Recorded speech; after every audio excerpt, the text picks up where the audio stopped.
Le branding est l'un des leviers de création de valeur les plus sous-estimés du monde du capital-investissement. Les fonds de private equity excellent en effet dans l'identification d'entreprises prometteuses et l'optimisation de leur structure financière. L'image de marque est souvent reléguée au second plan, réduite à des logos et des chartes graphiques au lieu de la traiter comme un actif stratégique. Or, les faits démontrent qu'il s'agit d'une erreur. Un investissement stratégique dans la valeur de la marque peut transformer radicalement la perception du marché et, in fine, la valorisation de l'entreprise. Mark Rust, directeur de création et stratège de marque chez Consequently Creative, démontre depuis des années que le branding mérite sa place à la table du comité stratégique de l'entreprise. Un de ses faits d'armes, avoir fait passer une entreprise de 80 à 120 millions de dollars uniquement grâce au branding, illustre parfaitement ce qu'un positionnement stratégique peut accomplir lorsqu'il est correctement déployé. Voici le compte-rendu de mon interview avec Mark depuis Boston. Des interviews, des chiffres, des faits, des études. Pas de blabla, ce sont les podcasts de Visionary Marketing disponibles sur toutes les bonnes chaînes de balado-diffusion. Bonjour et bienvenue dans les podcasts de Visionary Marketing. Le sujet du jour, branding et capital-investissement, transformer la valorisation des entreprises grâce au storytelling avec Mark Rust de Consequently Creative, un cabinet spécialisé basé à Boston, au Massachusetts. Précisons d'emblée que le capital-investissement, en anglais private equity, est un mode d'investissement de capital où un investisseur ou fonds d'investissement utilise des capitaux pour acheter des parts d'une entreprise non cotée en bourse, private company en anglais versus public company. C'est la définition de Wikipédia. Le branding n'est pas qu'une affaire de logo. Le mot branding pose problème d'entrée de jeu, nous dit Mark Rust, dans les milieux professionnels, même dans les pays anglo-saxons. Quand il discute avec d'autres professionnels, Mark observe que le simple fait de prononcer ce terme provoque ce qu'il appelle une disruption cognitive. Par là, il entend que ses interlocuteurs pensent aussitôt à l'identité visuelle, un sujet qui leur paraît bien éloigné des préoccupations sérieuses de l'investissement en capital. Peu ont une idée précise en effet de ce que recouvre ce terme de branding. Les autres le balayent d'un revers de main, le réduisant à un travail de graphiste. Or, c'est passer à côté de l'essentiel. Le branding et le message sont de puissants moteurs de croissance, nous dit-il, et ils doivent nourrir la stratégie dès le départ et non être plaqués après coup comme un simple habillage. Selon Mark, la vraie définition du branding, c'est ce que vous représentez, je cite, dans l'esprit des personnes que vous cherchez à toucher et à convaincre. Ce n'est pas une valeur innée de l'entreprise, c'est au contraire un objet qu'elle peut façonner par un travail appliqué et un investissement constant. Tout se joue dans la distinction entre ce que produit l'entreprise et l'apport de valeur aux clients. La plupart des organisations axent leur communication sur leurs prestations et leur savoir-faire. Pourtant, répondre à la question « en quoi cela compte-t-il pour le client ?» permet de mieux cerner les difficultés, les attentes et les objectifs du public visé. C'est reconnaître, nous dit Mark, que le message ne s'adresse pas à l'entreprise mais à ses clients et qu'il faut donc leur parler dans leur langue et non dans un jargon incompréhensible. Le paysage du capital-investissement s'est profondément transformé depuis 10 ans, nous dit-il. L'approche classique, racheter une entreprise, tailler dans les effectifs, la rendre lean and mean, comme on dit, efficace et compétitive, puis la revendre, ne correspond plus ni aux attentes des marchés actuels, ni à celles des talents qu'ils cherchent à attirer. Les fonds qui réussissent ont adopté une autre philosophie, nous dit-il. Ils accompagnent les entreprises cibles, créent de la valeur tangible dans le long terme, puis préparent une stratégie de sortie, exit strategy, qui reflète cette valeur accumulée. Cette évolution donne une importance incomparable au branding, car la création de valeur repose autant sur la perception que sur la réalité du terrain. Un branding efficace suppose aussi que l'on soit capable de s'adresser à plusieurs publics à la fois. L'alignement interne vient en premier. Ceux qui conçoivent les produits et services doivent avoir une vue très claire de la valeur perçue de l'entreprise, surtout en période de transition. Après une acquisition, cet alignement est souvent mis à rude épreuve. Les salariés se posent des questions sur les intentions de la nouvelle direction, les suppressions de postes éventuelles, le cap stratégique qui sera donné. Chez Consequently Creative, nous dit Marque, nous répondons à ces exigences posées par ces turbulences en réunissant les équipes pour mettre en exergue ce qui les définit, en construisant un récit autour de la logique d'acquisition et d'un projet d'avenir ancré dans les forces existantes plutôt que dans les transformations imposées par le haut de la pyramide. Au-delà de l'interne, et c'est le deuxième point, les entreprises doivent aussi se positionner clairement face à leurs concurrents et partenaires. Et enfin, troisième point, il y a les clients qui seront au cœur de la croissance pendant cette période de transition. Et enfin, l'acquéreur potentiel qui représente l'opportunité de sortie. Chacun de ces publics mérite une attention particulière, nous dit-il, et le branding fournit le cadre pour s'adresser à tous de manière cohérente, tout en préservant un fil narratif commun. Les acquéreurs acceptent de payer une surcote significative pour les actifs dotés d'une image de marque solide, nous explique Mark Rust. Les entreprises qui dégagent une impression de qualité et de cohérence obtiennent donc de meilleures valorisations, quel que soit le secteur. Cet avantage se manifeste à chaque point de contact. Présence sur le marché, qualité du service client, professionnalisme du processus commercial, présentation des produits, façon de décrire et de positionner les offres. L'essentiel, nous dit-il, est de tout centrer sur le client, lui expliquer en quoi cela le concerne et comment telle ou telle fonctionnalité répond à sa situation particulière. Construire une marque va donc bien au-delà de la communication marketing. Et sur ce terrain, les ETI disposent un avantage que les grands groupes n'ont pas. N'ayant pas d'image ancrée dans les esprits depuis des décennies, elles jouissent d'une souplesse inaccessible aux acteurs historiques. Elles peuvent se présenter comme des innovateurs, même lorsque leur offre n'a rien de révolutionnaire, ou mettre en avant la technologie, les besoins clients ou adopter différents angles d'approche. Prétendre que les entreprises de taille moyenne n'auraient pas les moyens d'investir sérieusement dans le branding reviendrait à passer à côté de cette opportunité. Le budget consacré à la marque devrait au contraire être généreux, nous dit-il, précisément parce que le retour sur investissement peut être considérable et que sur ce terrain, l'agilité l'emporte sur la taille. Alors l'IA dans tout ça, un outil et pas une solution, nous dit Mark Rust. La révolution de l'intelligence artificielle a créé de nouvelles tentations, nous dit-il, pour les entreprises en quête de raccourcis. Des outils génèrent désormais logos, déclarations de mission, mission statements, et architecture de marque complète en un clin d'œil. Mais Mark Rust nous met en garde. Traiter l'IA comme une solution, c'est oublier ce qu'elle est vraiment, une technologie qui doit intervenir à la toute fin du processus stratégique. La méthode POST qu'il préconise commence par comprendre les personnes, le P, le public visé, puis définir les objectifs, O, les buts commerciaux. Ensuite, élaborer la stratégie, S, comment y parvenir. Et seulement alors choisir la technologie, T. Inverser cette séquence, nous dit-il, c'est adopter l'IA parce que tout le monde s'y met, et c'est exactement le contraire de ce qu'il faut faire. Le danger du branding piloté par l'IA, continue-t-il, c'est qu'on finit par tout accepter sans esprit critique. Quand les outils produisent du contenu à la chaîne, l'utilisateur devient un récepteur passif, il ferme les yeux et laisse la machine tenir le volant. Mark Ross cite le chanteur Tom Waits, « Le monde est un enfer et la mauvaise littérature enlaidit encore notre souffrance ».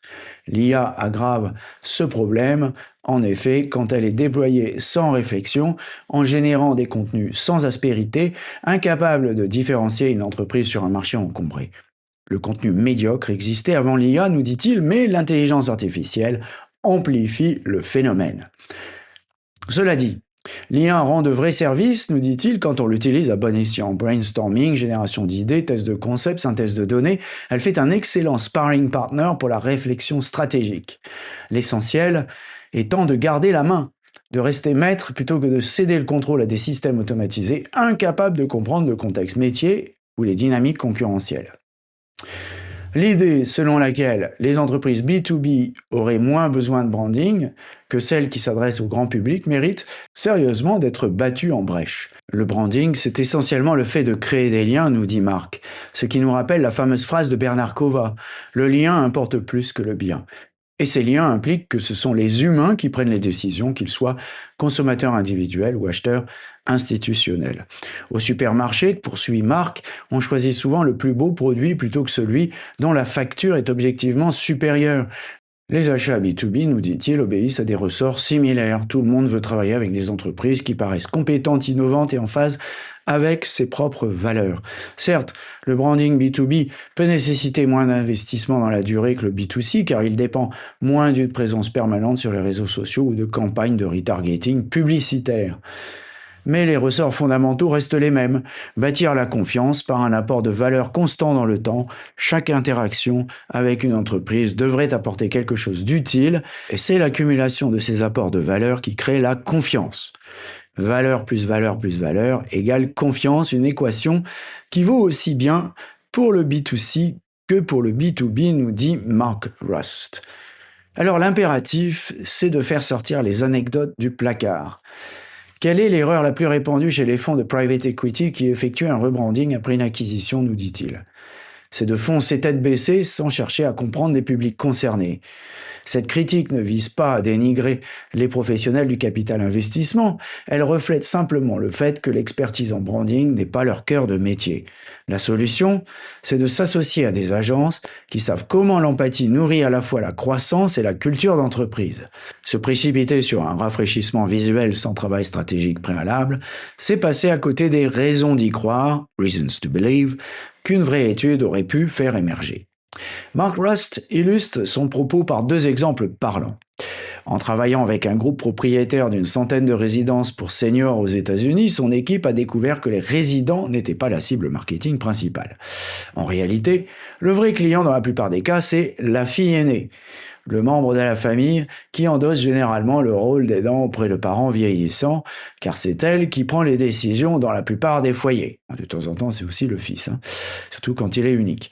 Cette découverte a bouleversé le message, le positionnement et toute l'approche marketing de l'entreprise, produisant ainsi une différenciation bien plus nette que celle des concurrents qui continuaient à s'adresser directement aux résidents. De même, une étude menée pour le Simmons College de Boston a révélé que les femmes choisissaient cet établissement pour la qualité de ses enseignements. Le genre n'était en fait qu'un critère secondaire. Cette découverte a permis de construire un storytelling bien plus riche autour des programmes, des enseignants, des débouchés, sous le thème délibérément fédérateur du leadership, plutôt que d'un discours centré sur le genre. Ce qui laisse peut-être plus perplexe, c'est la fréquence à laquelle les acquéreurs délaissent leur cible sitôt la transaction bouclée. Les entreprises sont rachetées, parfois à prix d'or, puis laissées à l'abandon au lieu d'être accompagnées vers leur potentiel de croissance. Mark Rust compare le développement d'une entreprise à la culture d'une plante. Une graine poussera avec un minimum d'attention, mais un tuteur qui aide la vigne à grimper vers la lumière produit des plants plus vigoureux et des fruits plus gros. Le même principe vaut pour les sociétés acquises. Négliger la transformation de la marque conduit à des échecs prévisibles. Les équipes ne peuvent pas adhérer à une stratégie si personne n'a pris la peine d'énoncer clairement ce que l'entreprise représente. Et en conséquence, les clients ne perçoivent pas la valeur si elle est restée inexprimée. La culture se fissure faute d'alignement interne et ce désalignement engendre des résistances qui sapent l'efficacité commerciale. À terme, le marché ne sait plus ce que l'entreprise incarne, le positionnement concurrentiel s'érode et en fin de compte, l'opportunité d'investissement s'évapore, emportant avec elle la surcote que le branding stratégique aurait pu générer. Alors, regardons vers 2026 et au-delà. 3 tendances méritent l'attention des professionnels du capital-investissement, soucieux de créer de la valeur par la marque, nous dit Mark Rust. Premièrement, le changement générationnel a profondément modifié les attentes des collaborateurs comme des clients. Les millennials et la génération Z veulent travailler pour des organisations qui se préoccupent de leur public et portent des valeurs auxquelles ils peuvent s'identifier. L'ancien manuel du private equity, acheter, dégraisser, revendre, n'attire plus ni les talents ni la fidélité client nécessaires à une croissance durable. Deuxièmement, l'IA exige une implication volontaire et non une acceptation passive. Comprendre ces outils et les déployer avec discernement tout en préservant le jugement humain, distinguera les fonds qui réussissent de ceux qui se noient dans un contenu générique. Les gagnants garderont les yeux ouverts, utilisant l'IA pour des tâches précises au lieu de la laisser piloter les décisions. Troisièmement, les relations d'affaires exigent qu'on respecte les étapes de la confiance. Le développement commercial reste fondamentalement une affaire de liens humains, mais trop d'entreprises veulent conclure avant d'avoir instauré cette confiance. L'équivalent d'une demande en mariage au premier rendez-vous s'affiche quotidiennement dans les demandes de mise en relation sur LinkedIn qui brûlent l'étape de la démonstration de valeur. Comprendre qu'une relation se construit par des contacts répétés et un apport de valeur régulier constitue un véritable avantage concurrentiel. Quant aux opportunités d'investissement dans l'IA, Mark Ross se montre prudemment optimiste. Il a récemment accompagné un éditeur de logiciels pour drones ayant racheté une société d'IA afin d'améliorer leur capacité d'analyse vidéo pour les applications de défense, permettant des décisions tactiques plus rapides tout en réduisant le besoin de surveillance humaine permanente. Voilà un usage intelligent de l'IA comme outil, précisément le modèle qui mérite qu'on y investisse. Reste que le boom actuel attire inévitablement des sociétés qui affichent une valeur hypothétique. La vigilance s'impose. La créativité, donc, peut créer un avantage concurrentiel. Et l'observation la plus préoccupante de Mark Ross concerne peut-être la façon dont les dirigeants assimilent créativité et risque. C'est un contresens total. La créativité est l'outil le plus puissant pour se différencier et croître, nous dit-il. Sur des marchés noyés sous l'uniformité générée par l'IA, la créativité humaine et un point de vue qui dérange deviennent plus précieux que jamais.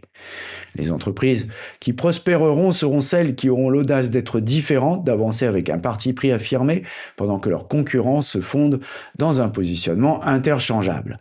Prenons la métaphore du recrutement. Quand ils reçoivent un candidat en entretien, les recruteurs ne cherchent pas à vérifier s'il possède les compétences requises. A déjà été tranché en amont. Il cherche à savoir s'il est différent, s'il apporte une énergie susceptible de bousculer les habitudes. Il en va de même pour les entreprises. La différenciation attire l'attention et justifie une valorisation supérieure, tandis que l'uniformité conduit à être traitée comme une commodité. Aux entrepreneurs désireux d'attirer du capital-investissement, le conseil est simple. Construisez un récit clair exprimé dans le langage de vos interlocuteurs plutôt qu'en jargon interne. Assurez l'alignement dans toute l'organisation. Mobilisez vos commerciaux pour qu'ils relayent ce récit, identifiez les passionnés au sein de l'entreprise et donnez-leur la parole. L'enthousiasme sincère est plus convaincant que la communication institutionnelle la plus léchée. Ces étapes préparent le terrain pour une valorisation maximale avant l'entrée d'un fonds et posent les bases d'une croissance soutenue sous la nouvelle gouvernance. En conclusion, le branding en capital-investissement pose en définitive une question simple. Quelle est votre soif de croissance ? La réponse à cette question est source de croissance ou de décroissance, de fructification des investissements ou de stagnation. C'est ce qui fait que les multiples de sorties récompensent la vision stratégique ou sanctionnent la négligence de la marque. Dans un monde où la perception façonne de plus en plus la réalité, les fonds qui maîtrisent le storytelling stratégique capteront une valeur sublimée, faisant passer des entreprises de 80 à 120 millions de dollars, ou bien plus encore. Et maintenant, je laisse la parole à Mark Ross pour l'original de cette interview en anglais. You founded and have led the consequently creative branding and messaging company since 2020, guiding businesses through strategic design and storytelling. In this interview, we will focus on the private equity branding value proposition. For the benefit of some of our readers who are still wondering what private equity is, we should note that private equity refers to investments in privately held companies not listing on public stock exchanges. First things first, I heard it rumored you don't like the word branding very much. Well, I find that when you meet somebody, and I meet a lot of people at networking events, I find that saying branding is a cognitive disruption. And what I mean by that is that you say branding to somebody, a lot of people don't have a definition for what branding means, believe it or not. But also people are forced to think, okay, I'm not sure what this is. I know it's not me, but I'll listen on a little bit. And I think the most immediate interpretation of what branding is that it's logos and colors. And they might think, yeah, I'm in investments. We do serious stuff. We're not interested in that. Okay. So that's actually up component of branding, but branding and messaging is actually a very, very strong power for businesses. And it's something that should be in the forefront of your thought rather than an afterthought when it comes to business growth and meeting your objectives and finding that strategy that you need in order to meet objectives. And talking about which, you transformed an $80 million company to look like a $120 million company through branding alone, you said. So what specific interventions created that perception shift? Well, typically, I would say private equity leaders are not very good at branding. They're good at identifying companies that have potential and changing the investments around and acquiring other companies, merging companies together to build a stronger story, for sure. That is a strength. But branding is something that's often overlooked. And what branding can do in the valuation and the future valuation of a company is very, very important because, believe it or not, it is a very small investment for a very, very big outcome. And typically, Jan, I would say that private equity companies and, in companies, most companies out there focus on what they do and what they deliver instead of focusing on why it matters. Yeah, that's the cynic thing. Exactly. And we're in a world where I think perception around that is changing. The way that Generation X approaches careers and business versus the way millennials and Gen Z approach is very, very different. The value is different and what people want out of it is different. So answering that question of why it matters is so important because then it opens up the door to more insight, and that insight is really around, why should I care? Because believe it or not, your messaging is not for you as a company owner. It's for your buyer, right? So you need to speak in their language. You need to address their pain points. You need to understand their goals, their outcomes. And you can't be using your internal jargon to convey a message.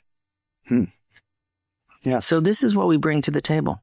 Which brings me to my second question, actually. It was about whether the prime audience for this branding exercise was customers or the internal audience. And apparently you've answered that question already. However, it seems from my own personal experience that it works the other way around. For sure, it does. But let me set the stage a little bit, if I may. Around the world of private equity, which you defined in the beginning of this call as investing in private companies, purchasing private companies, the typical narrative around what happens with private equity is the following. I'm a private equity company and I will identify a portfolio company and I purchase this company.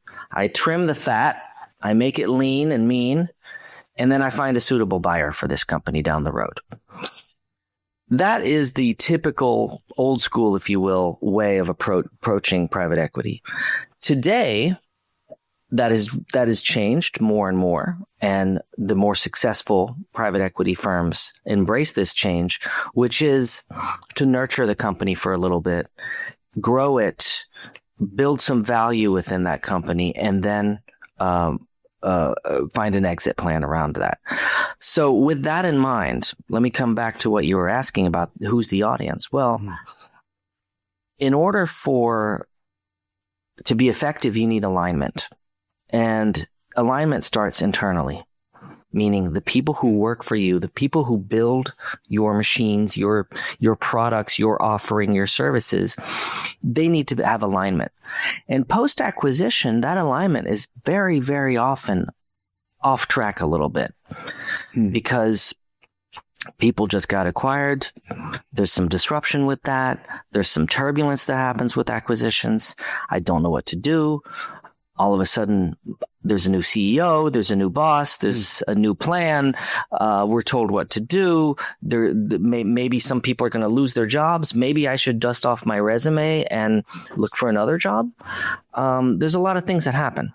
So what we do at Consequently Creative with these companies is that we get together and we celebrate what they stand for. We start building stories around why they were acquired, what the value is, and what the plan is going forward, built on the strength that they already have. So yes, it's an internal audience. Beyond that, once you have alignment, you need to understand what your position is in the market. So that's an external audience, right? The market vis-a-vis your competition, other companies that are comparable to you, other companies in your ecosystem of companies. And then finally, the buyers. And the buyers are the ones that are going to increase the valuation of this company over time as sales progress. And then the ultimate audience is the purchasing buyer of a company down the road. Yeah. Okay, so you made it clear that branding has an impact on value and growth. Industry research shows as well that brand equity significantly affects company valuation. How long does it take before brand intervention can trigger visible valuation impact? Well, it's very difficult to talk about the length it takes because, you know, in many cases, there's a strategy that we may not. The strategy can be different around buying a company and building the equity or understanding the impact of your brand investment, etc. It can be driven by a deal down the road. There's a big deal that they're getting ready for with another company. It can be triggered by an event. It could very well be a convention or something like that where it can actually test the waters around your brand equity, see what your brand stands for, build that buzz around a brand as you rebrand a company. And then, of course, it's also about understanding what the opportunity is in the market. There might be a void that you're filling. And you're jumping in on that opportunity. So there's a lot of different things that can kind of tell you if your valuation is going up and can allow you to assess the brand equity. There's one thing that bugs me there. We're talking about private equity companies, so they're smaller kind of companies. And why would successful lesser known companies need branding like a full-fledged listed company? And how much should a mid-market private equity brand spend on branding? Well, spending, I think as much as possible, honestly. It should be a healthy budget. It should be a healthy budget because, again, branding shouldn't be an afterthought. The more effort you put into it, the better outcome you're going to get. If it's an afterthought and you have very little money to allocate to branding, then you're not doing yourself any favor. Keep in mind that, one definition of branding is what you stand for in the minds of the people that you're trying to reach, convert, and move into action, right? So branding isn't something you own per se. It's something that you can influence. And that takes effort sometimes, especially if your brand doesn't have a strong position or there's a negative connotation around your brand. You need to really turn that around. But again, all companies are in the midst of a transformation, right? Growth and transformation is natural. Nothing is stagnant. So you should always pay attention to that. But smaller companies absolutely have value in using messaging and positioning, because I would even argue that smaller companies are able to respond to the market's needs easier than bigger companies because their brand isn't established. It isn't molded into your mind as to what a particular company stands for. It's far more flexible, and you can position it as something new when it might not be new, or you can position it around the technology or around the audience need. There's a lot of different angles that you can take, and you can have more flexibility, I think, with a smaller company. Okay. But here, once again, we're talking about limited budgets for smaller companies and, this thing called AI, Mark, is all over the place. So you can build not just logos, but also reason whys and all the golden circles of innovation of the world with this tool. So why would I pay millions of dollars to a rich consultant like you for this kind of thing? What is the added value compared to all that stuff which is being produced and almost instantly on the internet? Well, AI definitely is a very shiny object these days. It's the new shiny object that people are gravitating towards and interested in, because it sparkles and everybody's talking about it. However, there's so many different ways I can answer your question, but one that I think is really important that business leaders and entrepreneurs need to understand when it comes to AI is that, first and foremost, AI is a technology. It isn't a solution per se. It isn't content per se. Yet people are treating it like a solution and content. And, having built companies before and helped brands grow, there's one thing I know is that you don't lead with technology, right? Technology, believe it or not, should come last in your process. And there's a method that I really like called the POST method, which is POST. You start with your people, meaning understand who your audience is, right? It's about your audience. Then you go to your objectives, your business objectives. What are your goals? From that, you define strategy. How are we going to get there? How am I going to meet my objectives? Meaning, how am I going to make my audience buy my product? And then finally, what's the technology that I'm going to use to make this happen? Don't flip it around, right? Don't jump on to AI. Oh, because AI is new and everybody has AI and it sounds great and we need to have AI. That's the wrong way to do it. The right way to do it is like, hey, I've got a need. I have some strategy. AI might very well be your solution, but just use it in the right way. So use a tool in the right way, right? And in a very, very positive way, right? So that's one thing. And also when you use something as a tool, you don't just accept it for what it is. Like if I take a hammer and I just start whacking it around, it's not going to be very useful to me. But if I understand that, hey, I need to drive a nail into some wood, I'm going to use my hammer. I'm going to focus on it and use it specifically for what it is. Or you know what? Better yet, I'll use a different type of hammer because it's a smaller nail. Okay, now I'm using the tool for what it is for. I'm reacting to it correctly instead of keeping my eyes closed. And with AI, since it generates fantastic content very, very quickly, people are very, very blind and tend to accept it without checking the content, sitting back and relaxing and not worrying about it, and allowing it to be in the driver's seat, which is a terrible idea. You need to still be in the driver of the bus when it comes to your company, when it comes to leadership, etc., and use a tool for what it is, right?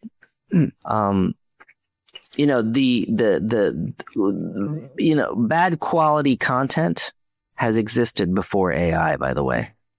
I think AI is only intensifying it. There's a quote that I absolutely love. I don't know if you know the singer-songwriter Tom Waits. Oh, yeah, sure, of course. But there's a quote from Tom Waits that says, "The world is a hellish place, and bad writing is destroying the quality of our suffering." I think AI is also contributing to the quality of our suffering with awful, awful writing. But it's not just writing. It can also be, this vibe coding and, content that's not doing what it needs to do. Okay. So there's just a lot to be said. We need to be humans here, and we need to react to things and have a provocative point of view. And that is so important. And I think that in the next few years, that's going to differentiate the good leadership from the bad leadership. The ones that keeps their eyes open and uses AI for what it is rather than having your eyes closed. Okay, so I understand and agree with you in so far. Oh, that's great. You use it as a tool, but are you using it at all, or are you ruling it out? No, I'm definitely using it. I think that, with all technology, you need to be aware of it. Mm-hmm. I'm not joining a rat race of just like trying to jump on it and use it by any means necessary again. I'm using it wisely for what I need it to be. We're seeing some really interesting AI solutions when it comes to brainstorming. To coming up with ideas, to vetting some ideas or expanding on ideas. I think it's great for that. And then just having it as a sounding board is really nice.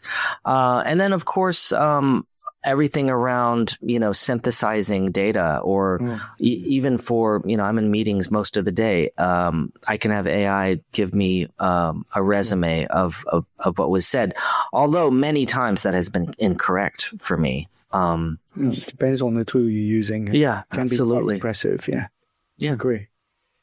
Right. There's another thing that bugs me. Is it used to be said that B2B brands didn't need branding as much as B2C brands. Is that still the case? No, not at all. I think that,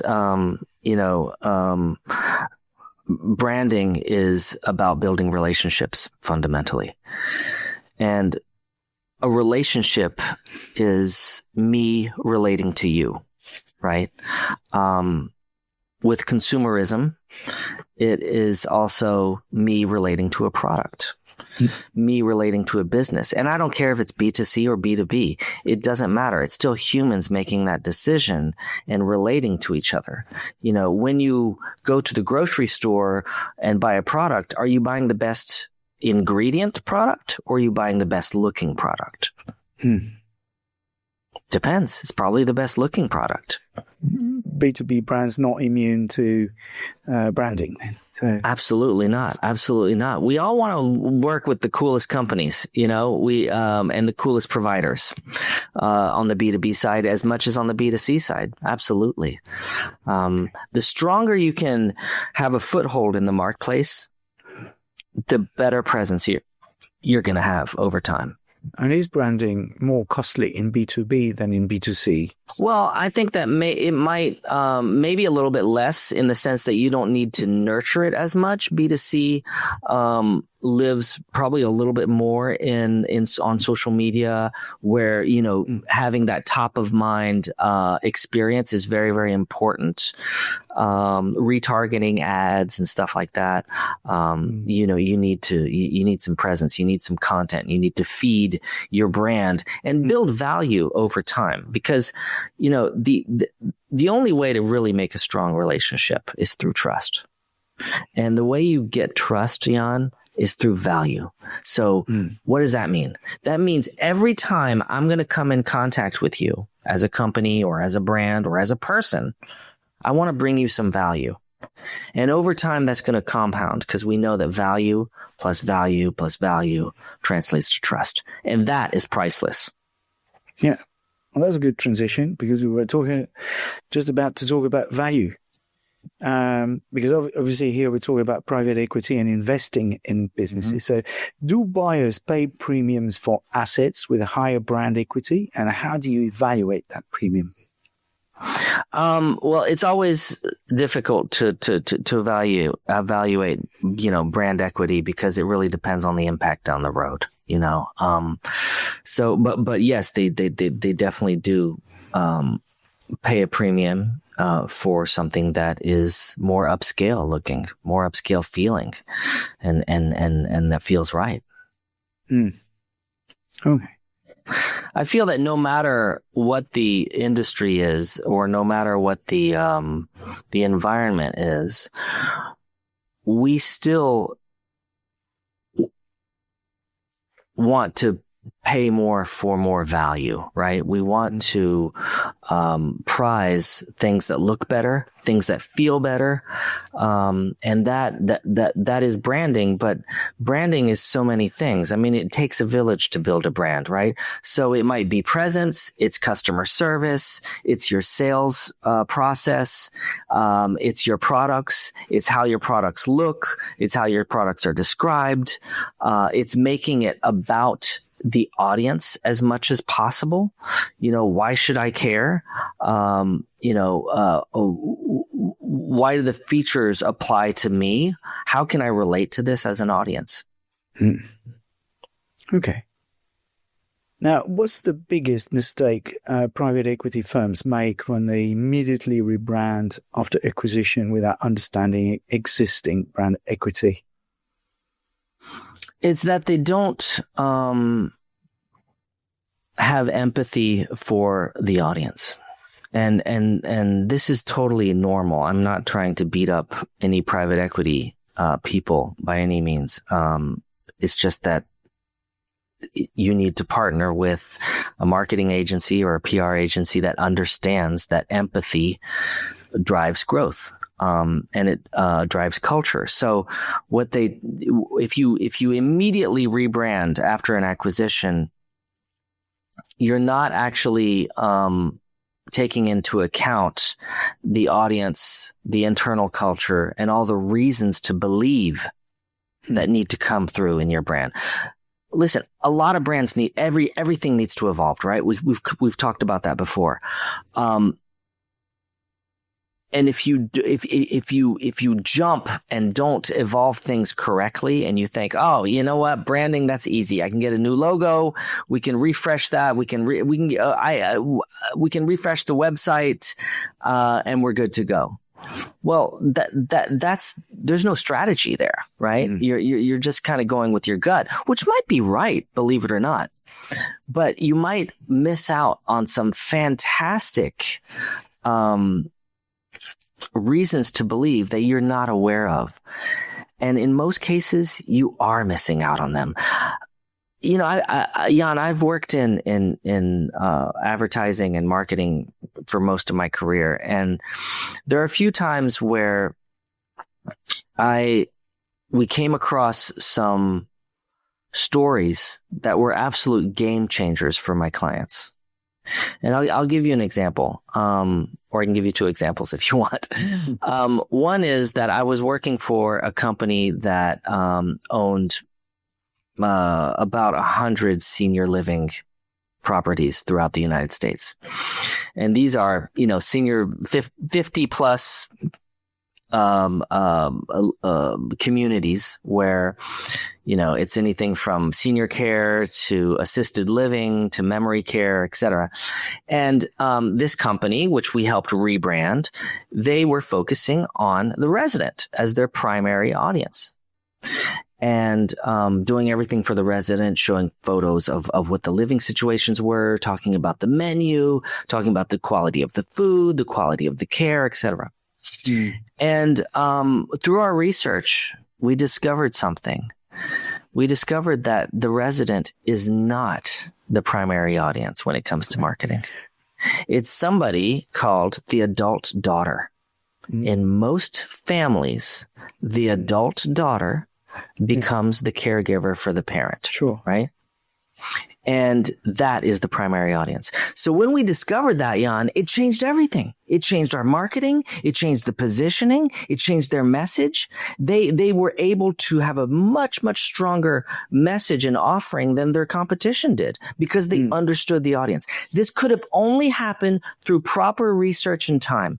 Had they jumped in too early and said, oh, we're just going to redesign, we're ready to go, they wouldn't have changed their tactics. So it's really important to do that. Yeah, absolutely. I can relate to that. So you said two for the price of one, so I'm waiting for the second example.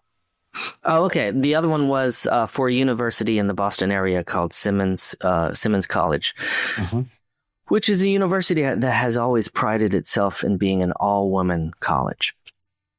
And that's for their undergraduate business. Their undergraduate academics, sorry.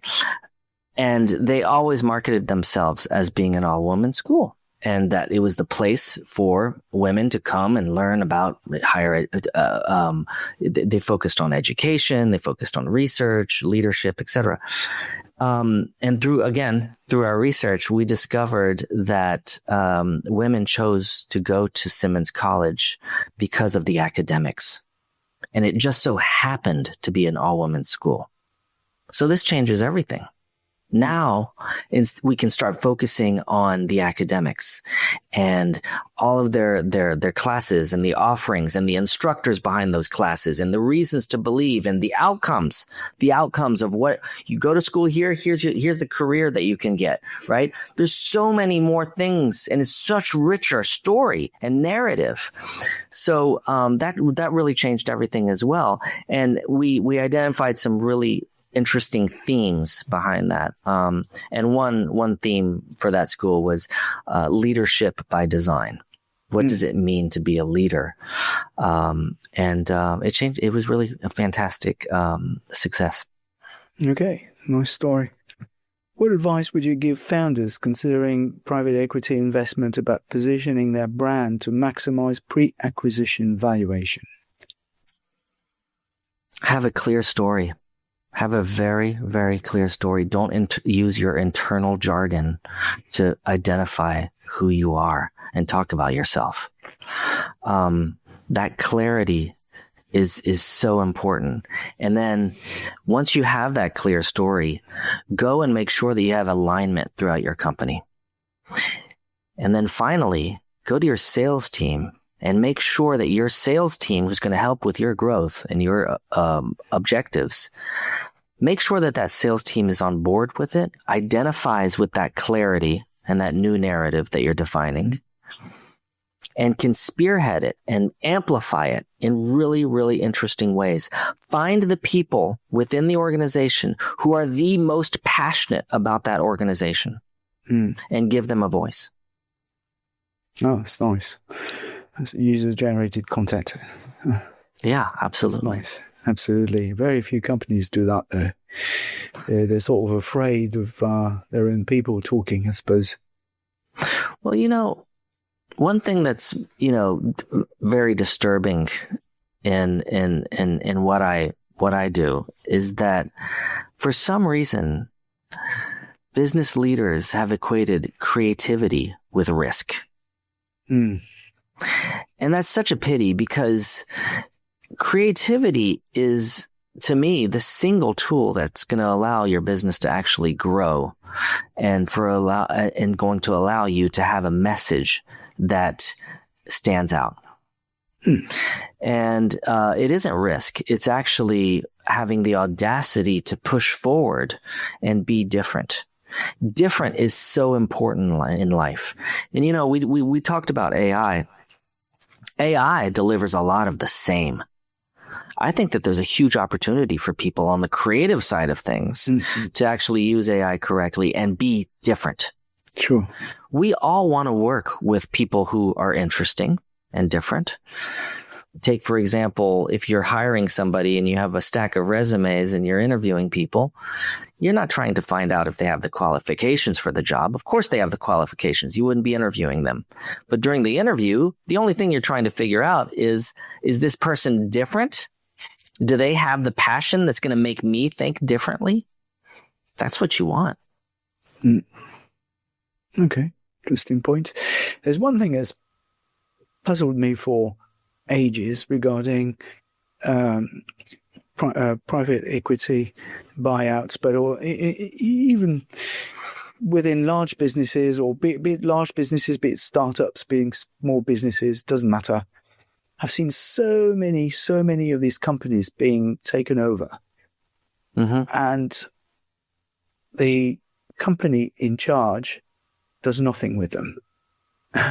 With one of those at the moment, they actually purchased a company that was going under, so it must have been cheap, but it was worth 300,000 euros per annum. So maybe with a bit of work, you could have taken it to 1 million or something like this and grow it. And what they did is nothing. They just let it die. And it happens time and time again. I've seen it with large companies as well, buying startups and then letting them die. It's not even that they want them to die. It's just it seems like they don't quite know what to do with them. Mm-hmm. Yeah, I mean, I think that nothing is stagnant, and if you don't take care of something, yes, it does die. And I have a few things to say about that, but one is that I often compare, business growth to nurturing a plant. Jan, you can take a seed and put it in the ground, and there's a little sprout that comes out, and you can water it, and it'll probably do okay. It will grow flowers and fruit. But on the other hand, if you really nurture it and not nurture it too much, but maybe you put a stick in the ground and you help this plant grow up the stick, it's going to be stronger. It's going to withstand wind. It will grow bigger fruits and bigger flowers because it will get more sunlight and won't grow on the ground, et cetera, et cetera. And anybody who's had children knows that raising children is the same too. You need to give some structure to education and to growing up, and that makes it more happy or successful adult. So that's really, really important. But not understanding business transformation and not understanding how branding can help with that transformation, you're ultimately going to fail because your teams won't understand your strategy. Your customers will not see the value if you're not expressing that value. Your culture is going to be fractured because you don't have the internal alignment necessary for transformation to happen, right? And misalignment, by the way, causes resistance within your company. This is going to impact your sales and your storytelling around sales. And ultimately, the market is not going to know what you stand for. So you tell me these companies don't, acquire companies and don't really do something with them. That's unacceptable. That's awful. I cannot believe that people don't do this. And, I can't believe when people aren't passionate about business, aren't passionate about what they do, and don't have this urge to keep on going no matter what. Yeah, it's all about hunger. How hungry are you for growth?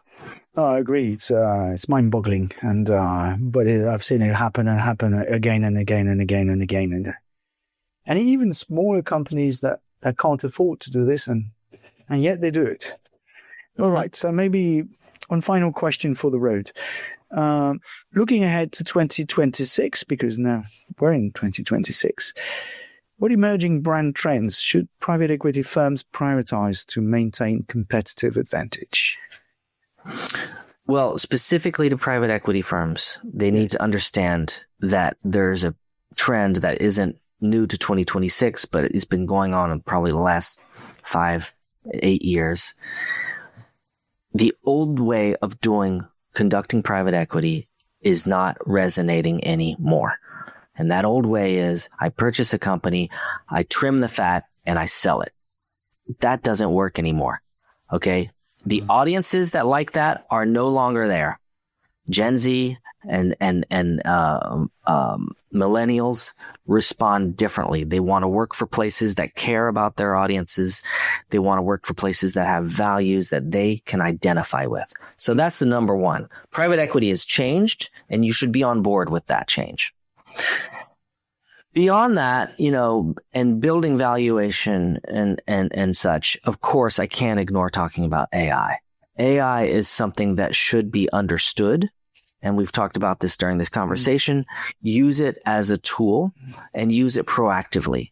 Don't sit back in your chair and become lazy and allow AI to do the work for you.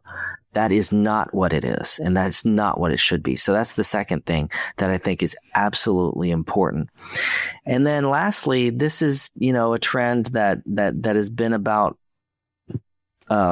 since the beginning of time, but I'm seeing people understand it a little bit more, is that relationships matter. Sales, business growth, acquisitions, buying and selling has to do with relationships. That has always been the case. However, understand that that relationship requires a courtship.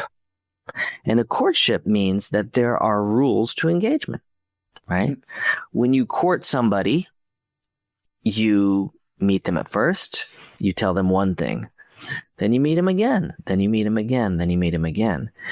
Very, very often, companies are so eager to get the new client that, they meet you and they want to put the engagement ring on your finger in the first meeting.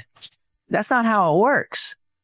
And I see it time and time again, even on things like, I'm on LinkedIn and people are soliciting me nonstop saying, hey, can we meet? Well, why would I meet with you? I don't even know what you are. You didn't bring me any value. So understand that there's a courtship going on. Yeah. And if you do understand that courtship in the world of private equity, you will be in front of everybody else. Yeah, that's nice. Talking about AI, would you invest in a private equity firm dealing with AI, or would you just say, this is a bubble, this is going to burst? No, I definitely would, because and I actually worked with a portfolio company over the summer that was investing in AI. Mm-hmm. And they were using AI in a very, very thoughtful way. In this particular case, it was a drone company. It was a drone software company, and they acquired an AI firm to help AI use, understand the data, the video data. The result for that, and this is notably in the areas of defense, it allowed humans, to look at screens less, because it was following targets. It was doing things with AI beyond, typical video software like stabilization and heat mapping and stuff like that. But allowing people to understand the data quicker, make decisions faster than before, and be far more tactical. So that's a great, great use of AI. I'm using it as a tool to enhance my business. I'm not using it as the primary motive of my business, but I'm using it as a tool. But, we're in an AI boom. So in a boom, there's going to be a lot of people jumping on it, a lot of people claiming that there is value when there is none.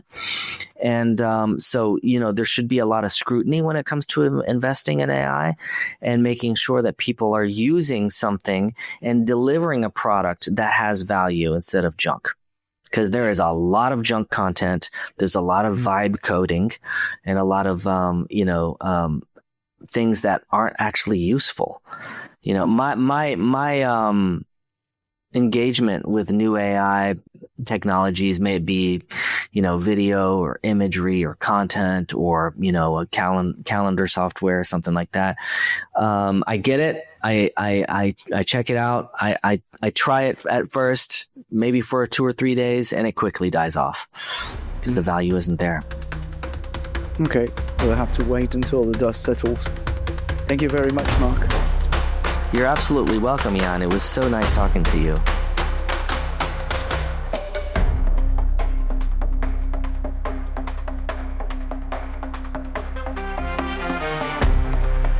Surtout, n'oubliez pas de mettre une bonne note à ce podcast si vous l'avez apprécié.